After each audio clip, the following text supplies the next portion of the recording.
एक बार माता पार्वती ने भगवान शिव जी से प्रश्न किया, मृत्यु काल निकट आने के कौन कौन से लक्षण हैं, इसका वर्णन कीजिए। देव, मृत्यु का चिन्ह क्या है? आयु का प्रमाण क्या है?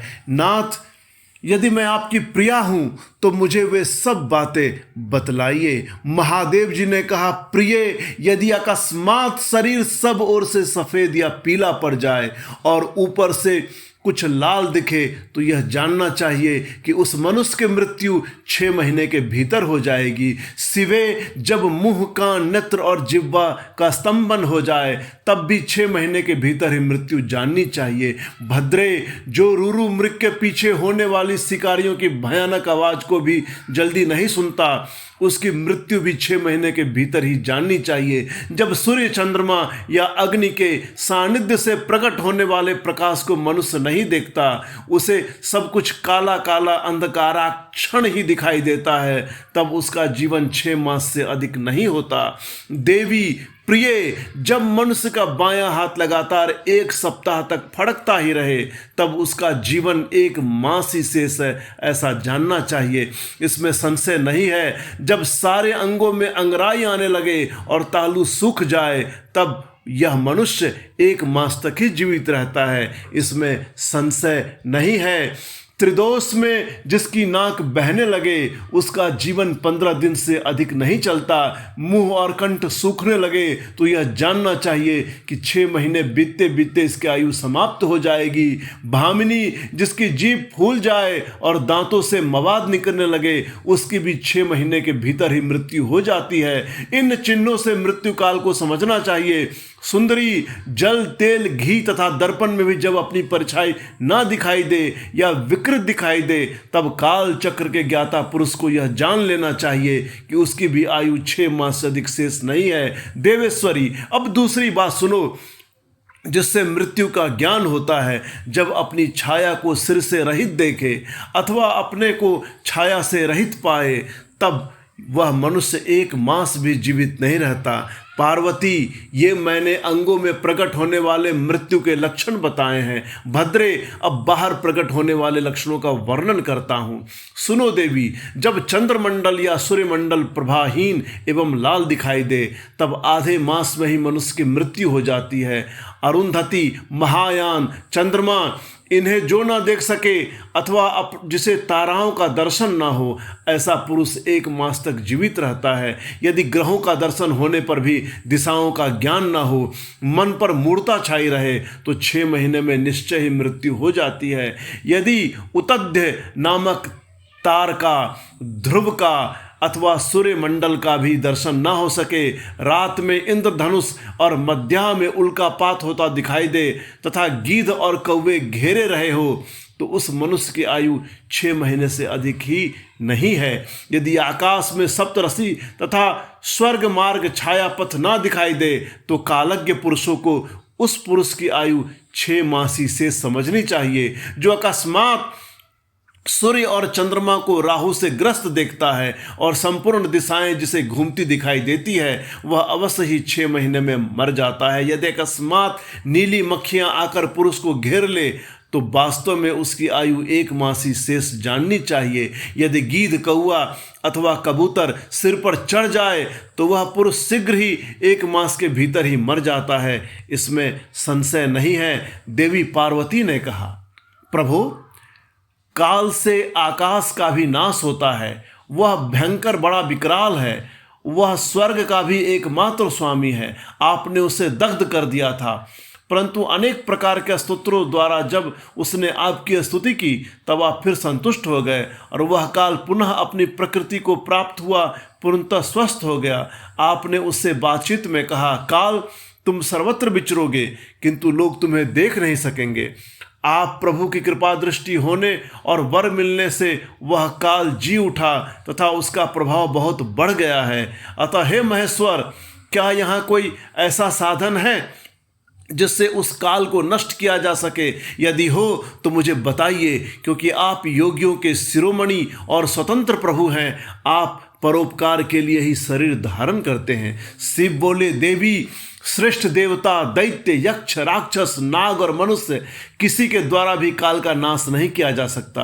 परंतु जो ध्यान परायण योगी हैं वे शरीरधारी होने पर भी सुखपूर्वक काल को नष्ट कर देते हैं। वरारोहे, यह पंचभौतिक शरीर सदा उन भूतों के गुणों से युक्त ही उत्पन्न होता है और उन्हीं में लय होता है।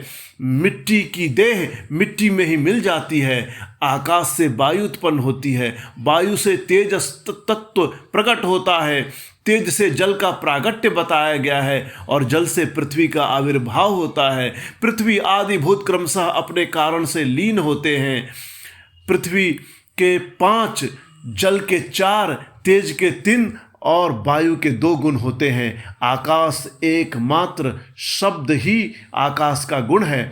पृथ्वी आदि में जो गुण बताए गए हैं उनके नाम इस प्रकार हैं: शब्द, स्पर्श, रूप, रस और गंध।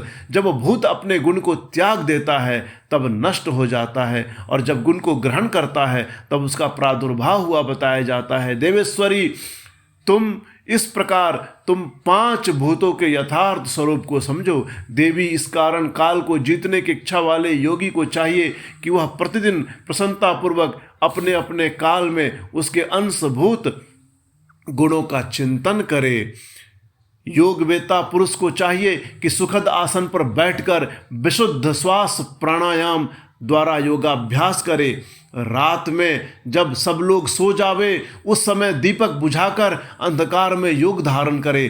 तर्जनी अंगुली से दोनों कानों को बंद करके 2 घड़ी तक दबाए रखे। उस अवस्था में अग्नि प्रेरित शब्द सुनाई देता है। इससे संध्या के बाद का खाया हुआ अन्न क्षण भर में पच जाता है और संपूर्ण रोगों तथा ज्वर आदि बहुत से उपद्रवों का शीघ्र नाश कर देता है। जो साधक प्रतिदिन इसी प्रकार 2 घड़ी तक शब्द ब्रह्म का साक्षात्कार करता है वह मृत्यु तथा काम को जीतकर इस जगत में स्वच्छंद विचरता है और सर्वज्ञ एवं समदर्शी होकर संपूर्ण सिद्धियों को प्राप्त कर लेता है। जैसे आकाश में वर्षा से युक्त बादल गरजता है उसी प्रकार उस शब्द को सुनकर योगी तत्काल संसार बंधन से मुक्त हो जाता है। तदंतर योगियों द्वारा प्रतिदिन चिंतन किया जाता है और वह शब्द क्रमशः सूक्ष्म से सूक्ष्मतर होता जाता है। देवी, इस प्रकार मैंने तुम्हें शब्द ब्रह्म के चिंतन का क्रम बताया है। जैसे धान चाहने वाले पुरुष पुआल को छोड़ देता है उसी प्रकार मोक्ष की इच्छा वाला योगी सारे बंधनों का त्याग कर देता है। इस शब्द ब्रह्म को पार कर भी जो दूसरी वस्तु की अभिलाषा करते हैं वे मुक्के से आकाश मारते और भूख प्यास की कामना करते हैं। यह शब्द ब्रह्म ही सुखद मोक्ष का कारण, बाहर भीतर के भेद से रहित, अविनाशी और समस्त उपाधियों से रहित पर ब्रह्म है। इसे जानकर मनुष्य मुक्त हो जाते हैं। जो लोग कालपाश से मोहित हो शब्द ब्रह्म नहीं जानते वे पापी और कुबुद्धि मनुष्य मौत के फंदे में फंसे रहते हैं। मनुष्य तभी तक संसार में जन्म लेते हैं जब तक सबके आश्रयभूत परम तत्व पर ब्रह्म परमात्मा की प्राप्ति नहीं होती। परम तत्व का ज्ञान हो जाने पर मनुष्य जन्म मृत्यु के बंधन से मुक्त हो जाता है। निद्रा और आलस्य साधना का बहुत बड़ा विघ्न है। इस शत्रु को यत्न पूर्वक जीतकर सुखद आसन पर आसीन हो प्रतिदिन शब्द ब्रह्म का अभ्यास करना चाहिए। 100 वर्ष की अवस्था वाला वृद्ध पुरुष आजीवन इसका अभ्यास करे तो उसका शरीर रूपी स्तंभ मृत्यु को जीतने वाला हो जाता है और उसे प्राण वायु की शक्ति को बढ़ाने वाला आरोग्य प्राप्त होता है। वृद्ध पुरुष में भी सप्त ब्रह्म के अभ्यास से होने वाले लाभ का विश्वास देखा जाता है। फिर तरुण मनुष्य को इस साधना से पूर्ण लाभ हो इसके लिए तो कहना ही क्या है। यह शब्द ब्रह्म न ओंकार है, न मंत्र है, न बीज है, न अक्षर है। यह अनाहत नाद बिना आघात के अथवा बिना बजाए ही प्रकट होने वाला शब्द है। इसका उच्चारण किए बिना ही चिंतन होता है। यह शब्द ब्रह्म परम कल्याण में है। प्रिय शुद्ध बुद्धि वाले पुरुष यत्न पूर्वक निरंतर इसका अनुसंधान करते हैं। अतः 9 प्रकार के शब्द बताए गए हैं जिन्हें प्राणवेत्ता पुरुषों ने लक्षित किया है। मैं उन्हें प्रयत्न करके बता रहा हूँ। उन शब्दों को नाद सिद्धि भी कहते हैं। वे क्रमशः इस प्रकार हैं: घोष, कांस्य, श्रृंग, घंटा, वीणा, बांसुरी, दुंदुभी, शंख और मेघ गर्जन। इन 9 प्रकार के शब्दों को त्याग कर तुरंग का अभ्यास करे। इस प्रकार सदा ही ध्यान करने वाला योगी पुण्य और पापों से लिप्त नहीं होता। देवी योगाभ्यास के द्वारा सुनने का प्रयत्न करने पर भी जब योगी उन शब्दों को नहीं सुनता और अभ्यास करते करते मरणासन हो जाता है, तब भी वह दिन रात उस अभ्यास में ही लगा रहे। ऐसा करने से 7 दिनों में वह शब्द प्रकट होता है जो मृत्यु को जीतने वाला है। देवी वह शब्द 9 प्रकार का है, उसका मैं यथार्थ रूप से वर्णन करता हूँ। पहले तो घोषात्मक नाद प्रकट होता है जो आत्मशुद्धि का उत्कृष्ट साधन है। वह उत्तम नाद सब रोगों को हर लेने वाला तथा मन को वशीभूत करके अपनी ओर खींचने वाला है। दूसरा कांस्य नाद है जो मणियों की गति को स्तंभित कर देता है। वह विश्व भूत और ग्रह आदि सबको बांधता है, इसमें संशय नहीं है। तीसरा श्रृंगनाद है जो अभिचार से संबंध रखने वाला है, उसका शत्रु के उच्चाटन और मारण में नियोग एवं प्रयोग करें। चौथा घंटानाद है जिसका साक्षात परमेश्वर शिव उच्चारण करते हैं। वह नाद संपूर्ण देवताओं को आकृष्ट कर लेता है। फिर भूतल के मनुष्यों की तो बात ही क्या है, यक्षों और गंधर्वों की कन्याएं उस नाद से आकृष्ट हो योगी को उसकी इच्छानुसार महासिद्धि प्रदान करती है तथा उसकी अन्य कामनाएं भी पूर्ण करती है।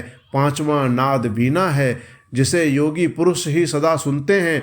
देवी उस वीणा नाद से दूर दर्शन की शक्ति प्राप्त होती है। वंशी नाद का ध्यान करने वाले योगी को संपूर्ण तत्व प्राप्त हो जाता है। दुंदुभी नाद का चिंतन करने वाला साधक जरा और मृत्यु के कष्ट से छूट जाता है। देवेश्वरी शंखनाद का अनुसंधान होने पर इच्छानुसार रूप धारण करने की शक्ति प्राप्त हो जाती है।